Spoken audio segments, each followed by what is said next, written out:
کہا اس لیے کہ قرآن کہہ رہا ہے کہ ان کے پاس قرآن کا تھوڑا سا علم تھا، کتاب کا تھوڑا سا علم تھا۔ کہا کہ جناب سلیمان کے پاس تھوڑا سا علم تھا، یا جناب سلیمان کے وزیر کے پاس تھوڑا سا علم تھا، جس کی برکت سے انہوں نے تخت بلقیس کو ملک سبا سے یروشلم پہنچا دیا، فلسطین پہنچا دیا۔ تمہیں تعجب ہو رہا ہے، اور یہ کامل قرآن اور کامل علم لدنی اور علم الہی یہاں بیٹھا ہوا ہے، جس کے سینے میں پروردگار کا علم ٹھاٹھے مار رہا ہے، جس کے سینے میں علم کا سمندر ہے۔ اور اگر میرے چاہنے والے نے ایسا کمال دکھا دیا تو آج تجھے تعجب کیوں ہو رہا ہے؟ صلوات پڑھے بر محمد وآلہ۔ واقعہ ختم ہو گیا۔ نتیجہ بتاؤں آپ کو، جناب سلیمان نبی خدا ہیں۔ آل محمد کی معراج عبودیت کو دیکھیے، معراج اعجاز کو نہ دیکھیے۔ جو نتیجہ بیان کرنا، یہ صرف آل محمد کی بات نہیں ہے، وہ تو ہیں ہمارے لیے نمونے۔ اگر قسم خدا کی دنیا میں کوئی دوسرا انسان بھی اگر اپنے کو اس منزل میں لے آئے تو اس کے اندر وہ کمال پیدا ہو سکتا ہے۔ جناب سلیمان ہیں، مانگ رہے ہیں، ایک خاص بات کی طرف اشارہ کر رہا ہوں، مانگ رہے ہیں پروردگار ایسا ملک دے دے جو تو نے کسی کو نہ دیا ہو۔ یعنی کیا مطلب ہے؟ یعنی خدا نے سب کچھ دے دیا ہے، ساری نعمتوں سے نواز دیا ہے، اپنا حبیب بھی بنایا، اپنا خلیل بھی بنایا، نبوت بھی دے دی، رسالت بھی دے دی، عہدہ بھی دے دیا ہے، عصمت بھی دے دی ہے، کتاب بھی دے دیا ہے، فرشتے بھی گھر پر آتے جاتے ہیں۔ ان سب کے باوجود بھی جناب نبی خدا سلیمان مانگ رہے ہیں کہ اے پروردگار مجھے دے دے۔ لیکن اب ہم نے دیکھا کہ نبی سلیمان ہے جو مانگ رہے ہیں، مانگنے کے بعد جو کچھ ملا ہے اس کا مقام دیکھیے، اور نہ مانگنے کے بعد جو ملا ہے اس کا مقام دیکھیے۔ بہت توجہ کہ جناب سلیمان کو سب کچھ مانگنے کے بعد ملا ہے۔ وہاں آل محمد کا دروازہ اور در سیدہ وہ دہلیز ہے کہ جہاں جو کچھ مل رہا ہے وہ رات میں ملتا ہے، دن کے اجالا ہونے سے پہلے بڑھ جاتا ہے، تقسیم ہو جاتا ہے۔ کبھی کچھ نہ مانگا، سلیمان نے مانگا، سب کچھ دے دیا، مگر ایک چیز نہ دیا۔ سیدہ نے کچھ نہ مانگا، خدا نے سب کچھ دے دیا۔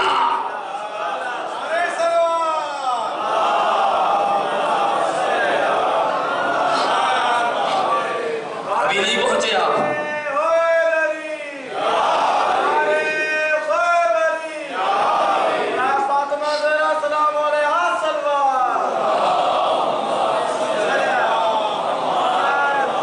سلیمان، جناب سلیمان نے سب کچھ مانگا، خدا نے سب دے دیا، ایک چیز روک لیا۔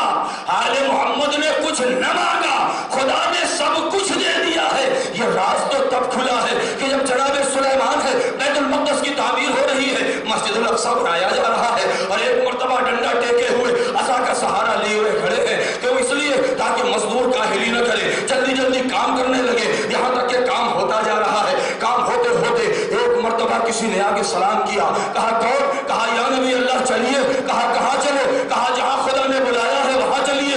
ایک مرتبہ سلیمان نے کہتے ہیں کہ اچھا تم وہ ہو؟ کہا جی ہاں۔ کہا میں وہی ہوں، آپ کو لینے آیا ہوں۔ ایک مرتبہ جناب سلیمان نے کیا کہا؟ کہا اتنی اجازت دے دو کہ میں سائے میں چلا جاؤں۔ کہا اس کی اجازت نہیں۔ کہا اتنی اجازت دے دو کہ میں بیٹھ جاؤں۔ کہا اس کی بھی اجازت نہیں۔ میں اتنا کہا ہے لے کے چلے گئے ہیں۔ یہ وہ ملک ہے جو مانگنے کے بعد ملا ہے۔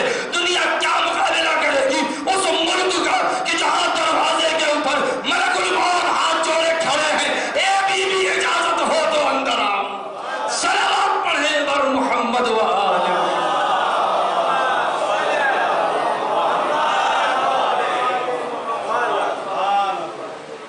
وہ ملک ہے جو مانگا ہوا ہے، یہ ملک ہے جو نہیں مانگا۔ وہاں اتنی اجازت نہیں ہے کہ نبی خدا بیٹھ جائے، سلطان زمانہ بیٹھ جائے۔ یہاں کیا ہے؟ اے بی بی اجازت ہو تو اندر آؤں۔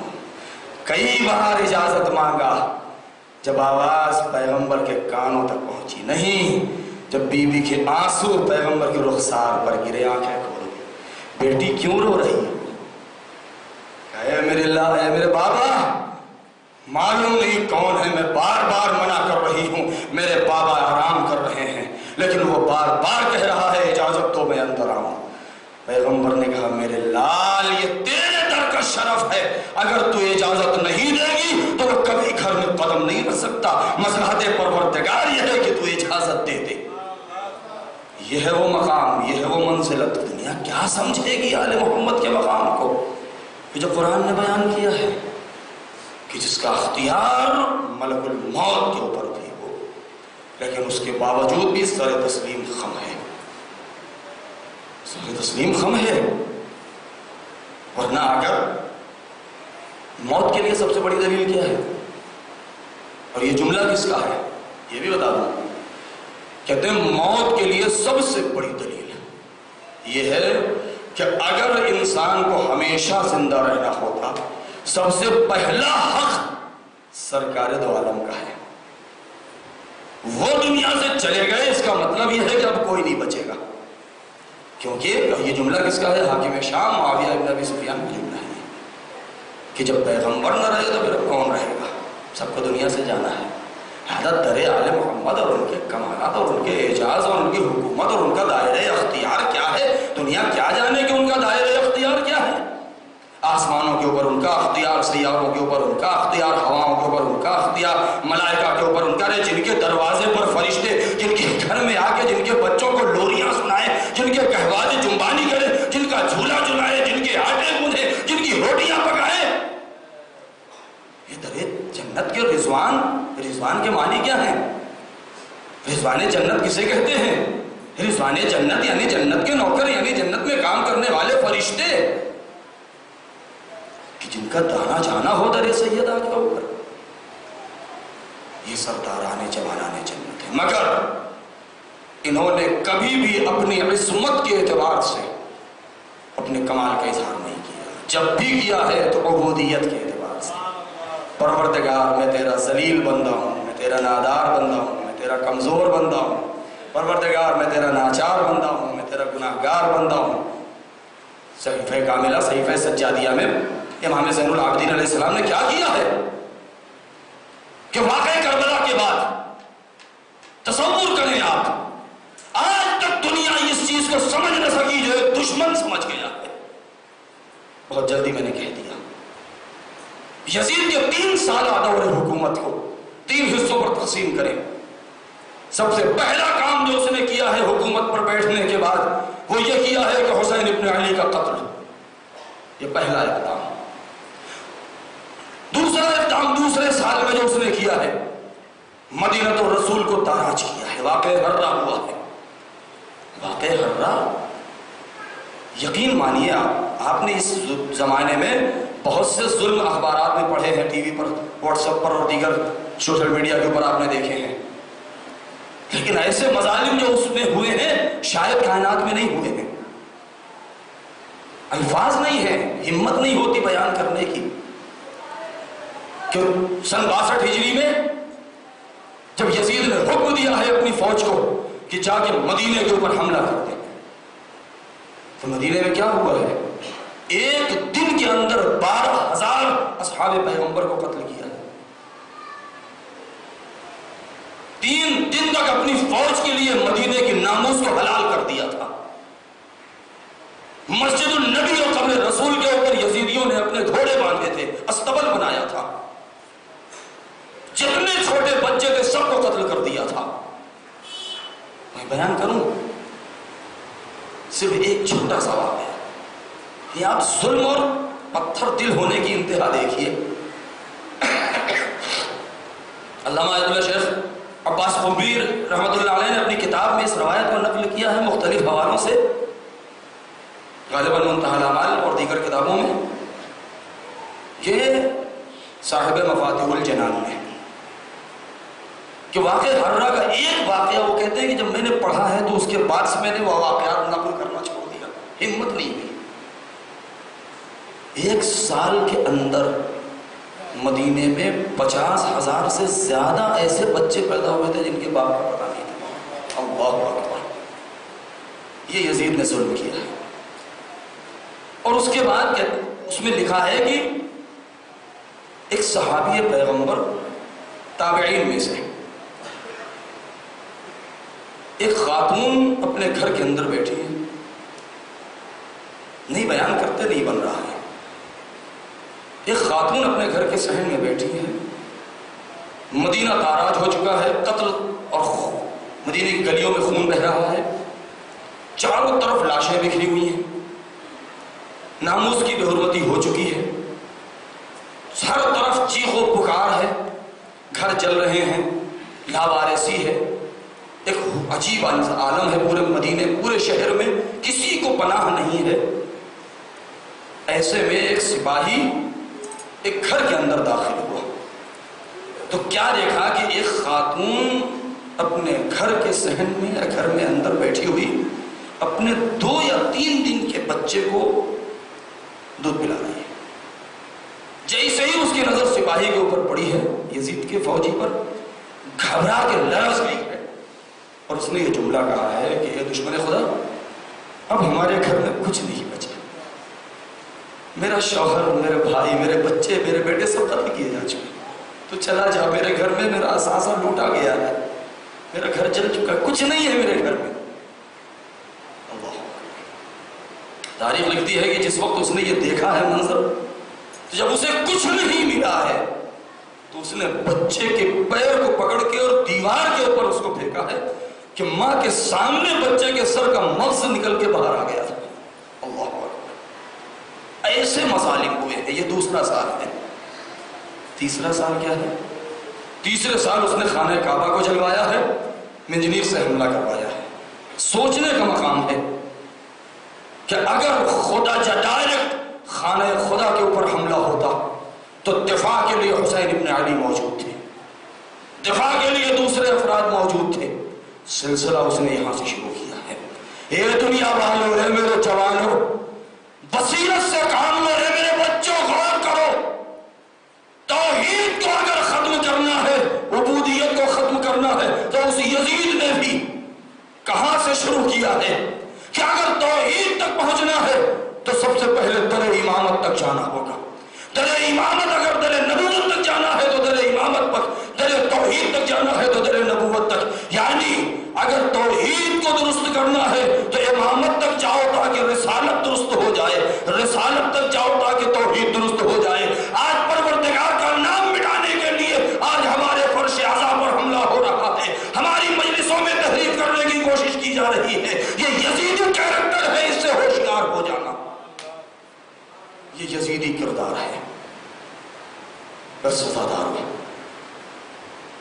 حسین ابن علی نے جو انسانیت کا درس دیا ہے، وقار بشریت کو جو بچایا ہے، بات آ گئی ہے تو اتنا کہہ کے بعد صاحبہ تمام وقت ختم ہو گیا کہ مدینہ تاراج ہوا، آپ نے سن لیا۔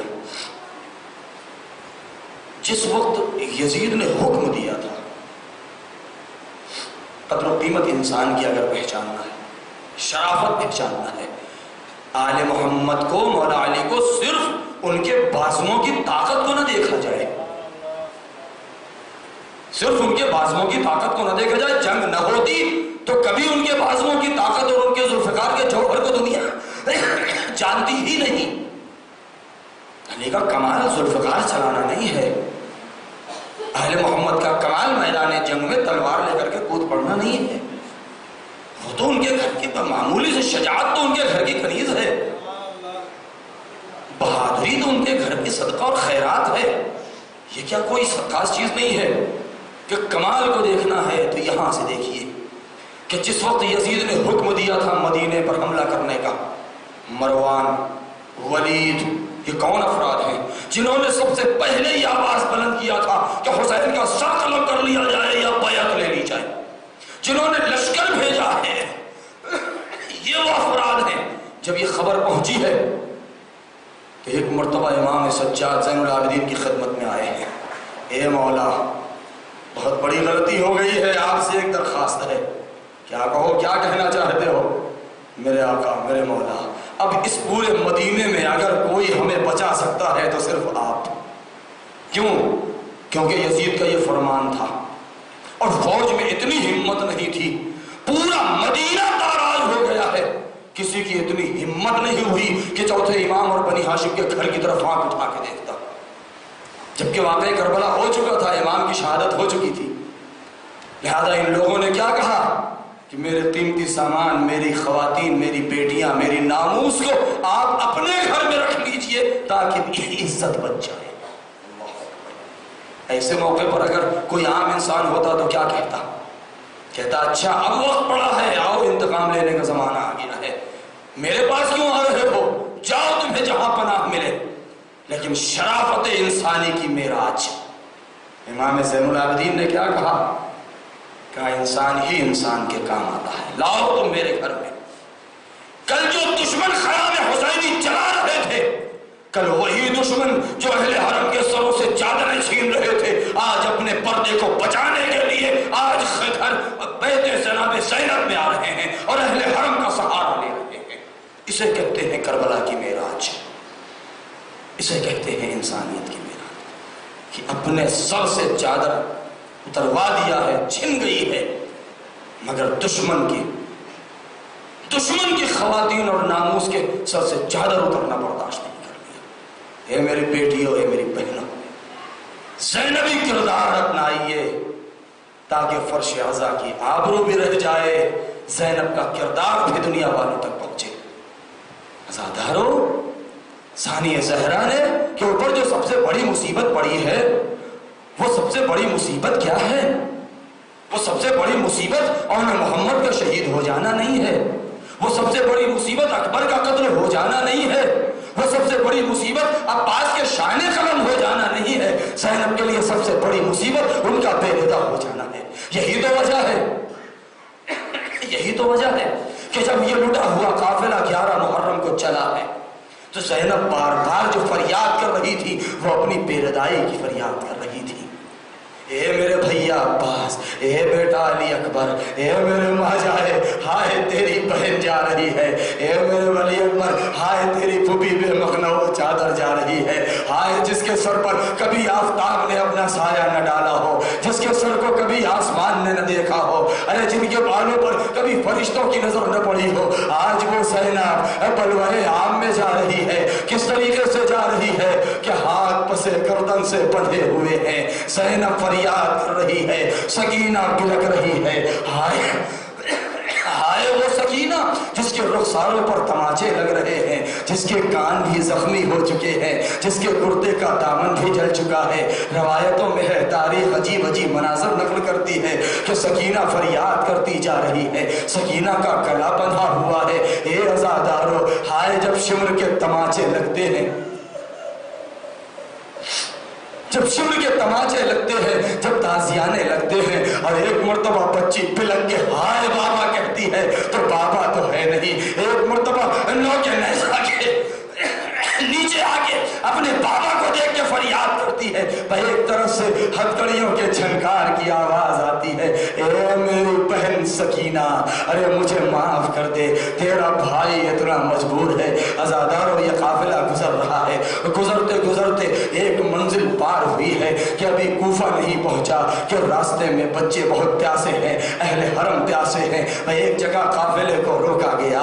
ہائے شمر نے حکم دیا، عمر سعد نے حکم دیا کہ لشکر والوں کو پانی پلایا جائے۔ اے عزادارو، غضب ہو گیا، قیامت آ گئی، مشک دہانے کھول دیے گئے، ہائے سارے لوگوں کو پانی پلایا جا رہا ہے۔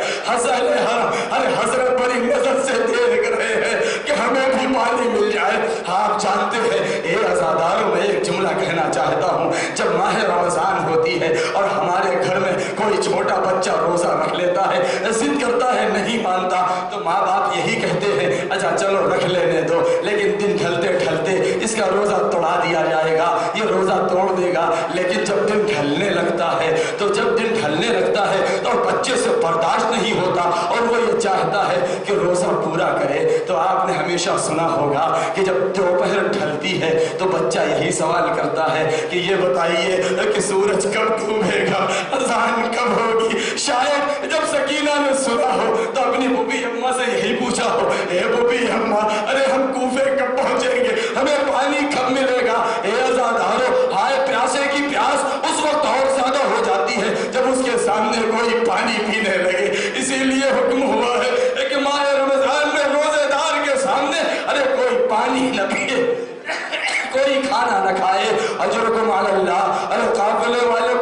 پینے لگے، سارے سپاہی پانی پینے لگے۔ ہائے ایک مرتبہ بچی نے کیا کہا، اے بی امنا، ارے اگر اجازت ہو تو میں تھوڑا سا پانی مانگ لوں۔ ہائے بچی کا اصرار بڑھا، زینب نے اجازت دے دی۔ بچی شمر کے پیچھے پیچھے جا رہی ہے، ایک ایک لشکریوں کو پانی پلا رہا ہے، بچی کو مڑ مڑ کے دیکھتا جا رہا ہے۔ اے بشر، ارے مجھے بہت پیاس لگی ہے، ارے میں سکینہ ہوں، میں حسین کی لخت جگر ہوں، مجھے تھوڑا سا پانی دے دے۔ ہائے شمر پانی سب کو پلا چکا، اس کے بعد جانوروں کو پانی پلانے لگا۔ ہائے بچی کی پیاس بھڑکتی رہی۔ اے عزادارو، ارے قیامت تو اس وقت آ گئی لیکن جب جانوروں کو پانی پلانے کے بعد ارے اس نے مشک کا دہانہ زمین پر کر دیا، ارے سارا پانی بہ گیا۔ سکینہ تڑپنے لگی، اے بابا، ارے آپ کے بعد میرے اوپر کتنا ظلم ہوا، اجرکم علی اللہ۔ ہائے جس وقت یہ قافلہ شہر کوفہ میں داخل ہوا ہے، تماشائیوں کا مجمع ہے، تماشائیوں کا مجمع ہے، منادی دے رہا ہے، اے کوفے والو، ہذہ السبایا من بنات رسول اللہ، آؤ تماشا دیکھنے والو تماشا دیکھو۔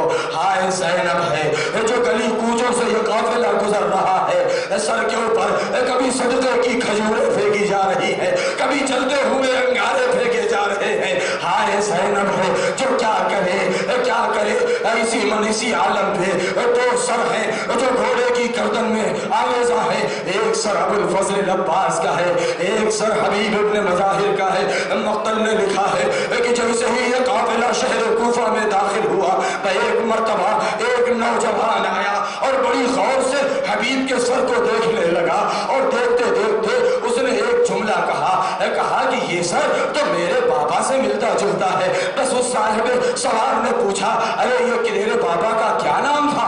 اس نے کہا میرے بابا کا نام حبیب ابن مظاہر تھا۔ تو جیسے ہی یہ کہا اس سپاہی نے کہا، ارے یہ حبیب ابن مظاہر کا سر ہے۔ جیسے ہی جوان نے یہ سنا، ایک مرتبہ خیز میں آ گیا اور سپاہی کی تلوار چھین لی، چاہا کہ اسے قتل کر دے۔ تاتکڑیوں کے جھنکار کی آواز آئی، ارے فرزند حبیب، ارے ذرا اس دل سے پوچھو جو کربلا سے کوفے تک اپنے باپ کے سر کو لو کے نیزہ پر دیکھ رہا ہے۔ ہائے یہ غریب، ہائے کیا کرے، ماں بہنیں بے ردا ہیں، ایسا کا سر نو کے نیزہ۔ وَسَيَعْلَمُ الَّذِينَ ظَلَمُوا أَيَّ مُنقَلَبٍ يَنقَلِبُونَ۔ الہی بحق الزہراء وابیہا وبعلہا وبنیہا والسر المستودع فیہا۔ آنے والے ہمارے اس عمل کو قبول فرما، پروردگار تمام مومنین مومنات کے گناہوں کو بخش دے، ہمارے گناہوں کو بخش دے، ہمیں علم و عمل کی توفیق مرحمت فرما، ہمارے فرش اعضاء کی حفاظت فرما، ہمارے جوانوں کو بصیرت عطا فرما، مریضوں کو شفا مرحمت فرما، امام کے ظہور میں تعجیل فرما، بانیان مجلس کی توفیقات میں اضافہ فرما، خادمین اعضاء کی توفیقات میں اضافہ فرما، ہمارے امام کو ہم سے خوشنود و راضی فرما، ہمیں ان کے جانثاروں میں قرار دے۔ ربنا تقبل منا انک انت السمیع العلیم۔